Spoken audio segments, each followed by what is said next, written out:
Hyderabad central university భూములను కాపాడాలని గత వారం రోజులుగా యూనివర్సిటీ విద్యార్థులు చేస్తున్న ఆందోళన మీద రాష్ట్ర ప్రభుత్వం అత్యంత కర్కశంగా నిరంకుశంగా వ్యవహరిస్తూ ఉంది.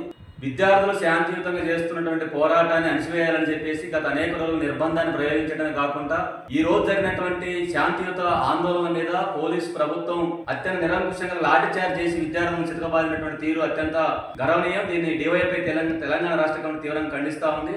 గత అనేక సంవత్సరాలుగా యూనివర్సిటీలో ఉన్నటువంటి 400 ఎకరాల భూమిని అది యూనివర్సిటీ చెందిందని చెప్పేసి గతంలో పనిచేసినటువంటి అధికారులు కానీ యూనివర్సిటీ అధికారులు కానీ ప్రొఫెసర్లు కానీ చెప్తా ఉన్నారు. కానీ రాష్ట్ర ప్రభుత్వం ఏకపక్షంగా వేలం వేసి ఆ వేలంతో వచ్చిన డబ్బులతోటి ప్రభుత్వ పరిపాలన కొనసాగించాలని చెప్పేసి అనుకుంటా ఉంది. అది సరైనది కాదు.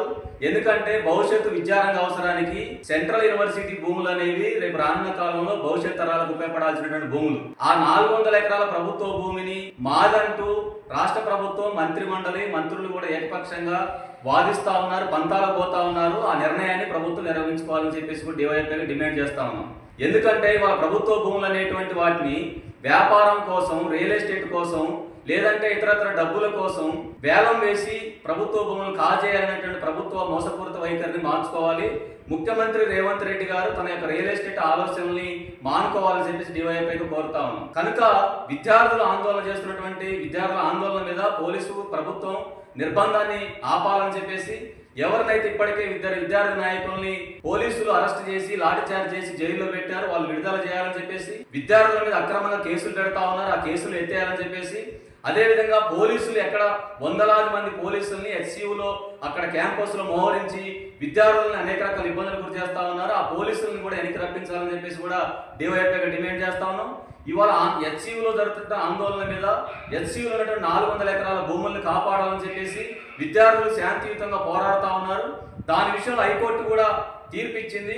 ఒక 2 రోజుల వరకు అక్కడ భూమిని సదును చేయడం కానీ చెట్లను నరికివేసేటువంటి పద్ధతులను కూడా ఆపాలని చెప్పేసి హైకోర్టు కూడా తీర్పిచ్చింది.